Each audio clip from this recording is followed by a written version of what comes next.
ले देश? अगर आप महबूब मुजावर की बात नहीं मान रहे हैं तो आपकी बात कैसे मान ले देश, बताइए? और आपके नेताओं ने क्या भगवा आतंकवाद और हिंदू आतंकवाद की थ्योरी नहीं गढ़ी थी? तो मतलब मैंने 5 लोगों को कहा था जवाब देना है, गलती कर दिया था, मतलब और भी लोग हैं सर। रिक्वेस्ट है, दीजिए। आपको पूरे देश को जवाब देना है संदीप जी। अरे तो बोलने तो दीजिए, तब जवाब है। जवाब नहीं सर, देखिए सर, यही तो मैं कह रहा हूं ना। बोलिए। जिन अधिकारियों का मैंने नाम लिया, उन्होंने अगर सरकार के दबाव में गलत किया तो गलती की, संवैधानिक पद का दुरुपयोग किया, उन पर मुकदमा होना चाहिए। क्या ये सरकार मुकदमा करेगी? पहला सवाल। दूसरी बात मैं कह रहा हूं कि कांग्रेस के नेताओं ने गलत किया तो आप उन पर मुकदमा करिए, भाषणबाजी नहीं। दूसरी चीज, एक और मजेदार, अभी मुजव्वर किसका नाम आप ले रहे थे सर, क्या उनको पेंशन मिल रही है? अगर वो अधिकारी होंगे तो पेंशन मिल रही होगी। अगर उनके साथ गलत हुआ था तो 11 साल से तो भाजपा है, उनकी पेंशन चालू करवा देते सर। ये जिस तरीके से लोगों को गुमराह करने के लिए फर्जी लोगों को पकड़कर लाइएगा, हिमांशु शुक्ला जो है सरकार की तरफ से सब और भाजपा की तरफ से, आपके लिए तो वो लोग भी जो 17 साल तक पिसते रहे अदालतों में, जेल में, मुस्लिम को, वो लोग भी फर्जी है। बना रहे मुस्लिम। और सर तीसरा पॉइंट सर, ढाल बना रहे मुस्लिम। और सर इसके पहले एक और घटना में कुछ लोगों को संदीप त्रिपाठी, लोगों को, आप उसी पार्टी से आते हैं ना जो कसाब के लिए जिस पार्टी के नेता और वकील रात में सुप्रीम कोर्ट चले गए थे। और उज्जवल निगम, आज वो जो है क्या है पता नहीं, आप चले गए थे ना सुप्रीम कोर्ट? उज्जवल निगम रात में दरवाजा खटखटाया था ना सुप्रीम कोर्ट का सर। उज्जवल निगम सांसद है, लेकिन महबूब मुजावर अगर सच बोलने की कोशिश कर रहे हैं तो देश को बता रहे हैं कि उस वक्त क्या हो रहा था, तो आप उनको फर्जी कह रहे हैं, क्योंकि यहां आपका नैरेटिव फेल हो जाता है, क्योंकि यहां आपका नैरेटिव टूट जाता है। यहां नैरेटिव जो आप लोग 17 साल तक सेट करते रहे, वो नैरेटिव सेट नहीं हो पाया। कल अदालत में और आज महबूब मुजावर ने आप लोगों को एक्सपोज कर दिया। ये महबूब मुजावर बन गया भाजपा वालों का रिश्तेदार, आरएसएस वालों का दिमाग बन गया। नहीं तो मुजावर तो आपके रिश्तेदार होने चाहिए ना, ठेकेदारी आप लोगों ने ले रखी है ना। हम कैसे ले रखा है भाई? आप लोगों ने ठेकेदारी ले रखी है ना। छिप किसके पीछे रहे हो? किसके पीछे छिप रहे हो? छिप रहे हो उसी मुस्लिम के पीछे जिसको आप गाली देते हो, जिसको टेररिज्म बताते हो, विजय शर्मा जी। छिप रहे हो उसके पीछे, गजब की बात करते हो सर। एक पॉइंट और रख दूं, बस रुक जाइए थोड़ा सा। सर मुंबई ब्लास्ट में लोग बरी हुए, तब सरकार जाएगी सुप्रीम कोर्ट और यहाँ पर बरी हो गए तो आप बयान दोगे गलत बात? तो तब क्यों नहीं छाती पीट रहे थे आप लोग? तब क्यों नहीं परेशान हो रहे थे? तब क्यों नहीं कह रहे थे आप लोग कि कहां गए असली मुजरिम कौन है? क्यों नहीं पीट रहे थे छाती आप लोग? तब तो आप लोगों को मजा आ रहा था कि चलो भाई, ये समुदाय जिसकी ठेकेदारी हम लेकर घूमते हैं अपने सर पर, हम कहते हैं कि हम इसके ठेकेदार हैं, इसके लिए कुछ नहीं बोलना है। लेकिन जैसे ही मालेगांव मामले के सरकार बनी है, जो आरोपी हिंदू थे वो बरी होते हैं तो आप लोगों को परेशानी होने लगती है। आप कहते हैं कि सरकार बचा लेती है, तो आप लोग भी बचाते होंगे। इसका मतलब आप लोग बनाते थे और गिराते थे। विजय शर्मा जी। विद्यानाथ जी देखिए विद्यानाथ जी, मैं तथ्य के आधार पर बात करूंगा। मैं चाहूंगा कि कोई बीच में रोक टोक ना हो। आप मुझे बताइए, मालेगांव ब्लास्ट जो सितंबर 2008 में होता है और 2014 तक चार्ज फ्रेम नहीं हो पाते हैं, तो इसको क्या करेंगे, क्या कहेंगे? इसका मतलब झूठा केस था। जरा मुझे संदीप जी पे भी जवाब दे दीजिए। 6 साल तक नहीं हुआ। अब इन्होंने क्या सोचा था कि महबूब मुजावर जो है वो इनके मुस्लिम थे, इन्होंने सोचा कि मुस्लिम है इसलिए मोहन भागवत जी पर अरेस्ट कर लेंगे, पर इनको ये नहीं पता थी कि सारे मुस्लिम राष्ट्रद्रोही नहीं है, बहुत सारे मुस्लिम देश प्रेमी है और वो गलत काम नहीं करते हैं। संदीप जी सुन लो, बीच में बहस नहीं करते, बोलते नहीं है। तो अब आप मुझे बताइए, अभी मैं एक वीडियो दिखाता हूँ संदीप भाई, अभी नंगा करता हूँ उनको।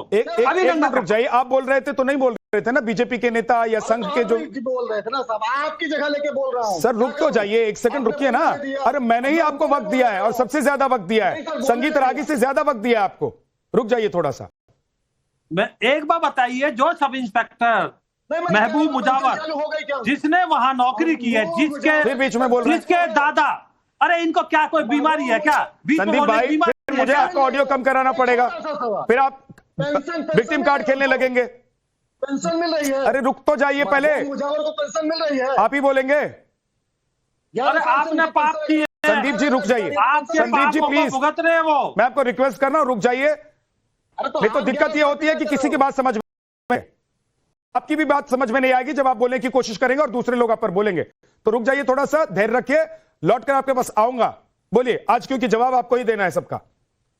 देखिए महबूब मुजावर को लाए तो ये इसलिए थे कि वो मुसलमान है, वो मोहन भागवत जी को अरेस्ट कर लेंगे, लेकिन इनको पता नहीं है कि बहुत सारे मुस्लिम यहाँ राष्ट्रभक्त हैं। उन्होंने मना कर दिया, जेल मतलब ये लगाइए कि उन्होंने स्पष्ट मना कर दिया, उनके ऊपर फर्जी मुकदमा लगाया, उसमें भी वो बरी हो गए, जिसका ये हवाला दे रहे हैं। दूसरा मैं बताता हूं, आप मुझे बताइए 2008 सितंबर में मालेगांव का ये हादसा होता है, 2014 तक चार्ज फ्रेम नहीं हो पाते, झूठा केस था ना, इसलिए नहीं हो पाए।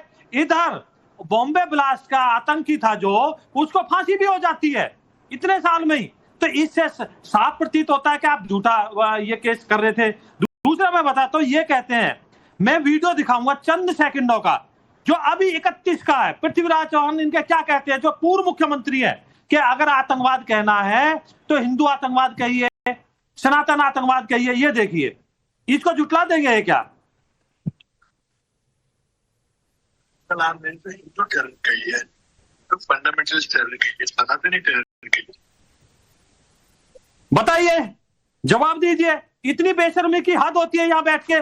समझौता एक्सप्रेस में जो ब्लास्ट होता है, वहां 2 आतंकी पकड़े जाते हैं पाकिस्तान के, 14 दिन तक हिरासत में रहते हैं, लेकिन इनको संघ को पकड़ना था, संघ को बदनाम करना था। उन दोनों आतंकवादियों को छोड़ दिया जाता है। मैं नाम भी बता देता हूं उनका, जो उनका नाम है उनका नाम था अमजद अली। अमजद अली को छोड़ दिया जाता है 14 दिन बाद। इसका जवाब दीजिए आप मुझे।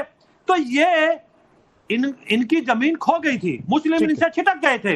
आपने देखा था किस तरह से वामपंथियों ने वेस्ट बंगाल में, उत्तर प्रदेश में मुलायम सिंह जी ने, लालू यादव जी ने बिहार में, तो इन्होंने सोचा झूठे केस विजय जी बढ़ के। ओके, रुक जाइए, मैं आ रहा हूं। संदीप जी आ रहा हूं, आप जवाब देना चाहते हैं, अब बोलना चाहते हैं। लेकिन स्वामी चक्रपाणी जी, क्या मोहन भागवत को फंसाकर, योगी आदित्यनाथ को फंसाकर एक पूरा नैरेटिव जो रचने की कोशिश की गई थी 17 साल पहले, और 17 साल तक इस पर खूब बयानबाजियां हुई, इसको खूब साबित करने की कोशिश हुई, क्या एक तो संघ को निपटा देने की कोशिश थी, और दूसरा हिंदुओं को या सनातनी विचारधारा के जितने लोग थे उनके ऊपर इतना गंभीर आरोप और ऐसी बातें थोप देने की कोशिश हो रही थी जिससे वो जीवन भर भाग नहीं सकते थे। अगर 5 साल 7 साल और सरकार रह जाती तो मुझे तो लगता है कि साबित भी हो जाता कोर्ट में।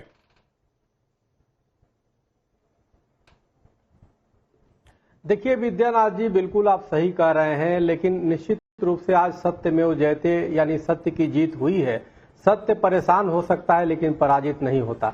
इन्होंने सत्ता में रह के जिस प्रकार से कांग्रेस की सरकार ने एक तीर से दो निशाने मारे थे, एक तरफ जो हिंदू राष्ट्रवादी हैं उनको किसी भी तरीके से बदनाम करना, हिंदुत्व सनातन को बदनाम करना, दूसरी तरफ जो है इस्लामिक आतंकवाद जो चरम पे था, पूरी दुनिया के लोग उसके खिलाफ जो थे उसको भी मेंटेन करना, कैसे उसकी आंच को कम किया जाए और जनता का ध्यान हिंदू आतंकवाद, भगवा आतंकवाद इस तरफ एक ले जाने की एक मन गढ़ंत सोच और जान से एक प्रोपेगेंडा फैलाया गया कि देखो जी हिंदू भी आतंकी होते, देखो जी भगवा भी आतंकी होते, और जानबूझ करके और इसको करके उसमें जो मूल अपराधी थे, जो इस्लामिक आतंकी थे, उनको छोड़ करके हिंदूवादियों को पकड़ लिया गया। इतने वर्षों तक 17 वर्षों के बाद आज न्याय मिला, और आप देखिए इसके बाद अनेक चीजें आ रही कि उसमें कई बड़े संघ के नेता जो राष्ट्रवादी हैं, जो कई हिंदूवादी नेता, योगी आदित्यनाथ जी, माननीय मोहन भागवत जी, सबको किस तरह से फंसाने की साजिश चली गई।